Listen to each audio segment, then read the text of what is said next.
This morning we're going to start a series on faith encounters.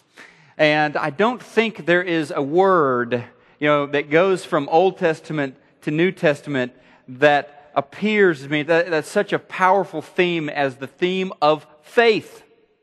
And so there is this subtle clue that faith is at its strongest, is at its noblest, when faith is ours.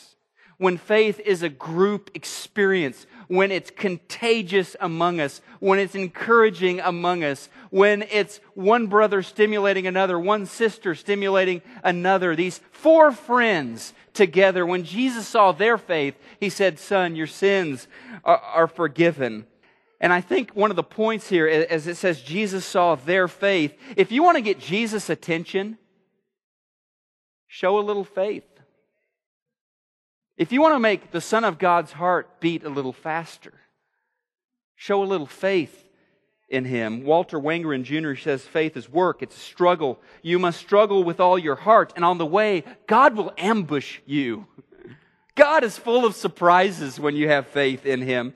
And so when we believe in Jesus and when we act according to this belief, we're letting Him call the shots, and we may well be in for a few surprises. I mean, this is the God of the unexpected here. This is the God of the impossible. This is a rejoicing, a praising of this God of the possibilities, of the surprises. For the people in that room, this was a bunker-busting religious experience. And as Mark closes the story, he just sums it up. We've never seen anything like this before.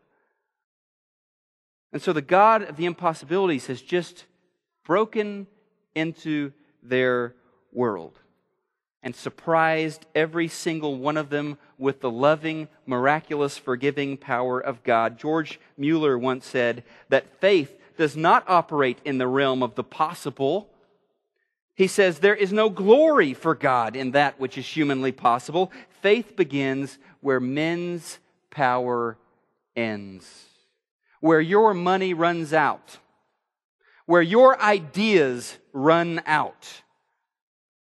And I just want to share with you this morning a few questions. Don't plan to really answer them for you. And I don't plan for you to think much about them right now. But I hope you will this week. Just a few questions for you to meditate on this week, for you to think about, for you to ask your heart. So the first one is this, page 5 of the bulletin. You can fill these out there in the outline. The first question is this: am I ready to come to Jesus on His terms? Or does He need to play by my rules?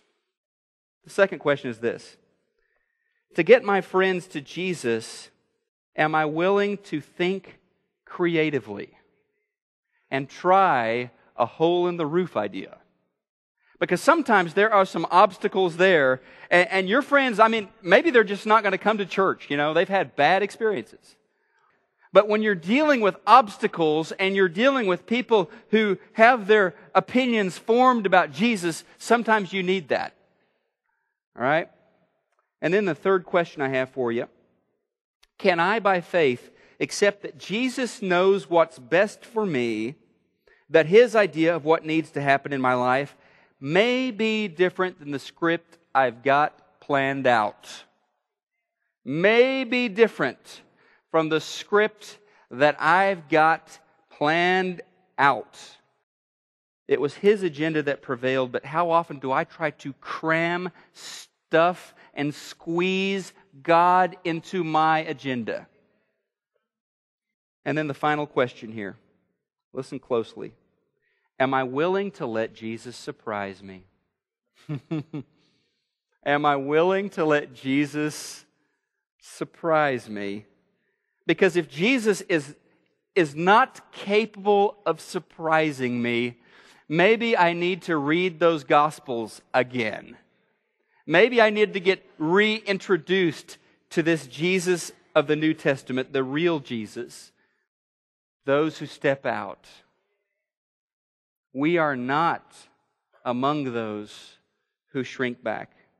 Jesus blesses those who choose to believe in Him. He blesses those who choose to let Him work in surprising ways, powerful ways. He blesses those who don't shrink back, but step out and live by faith.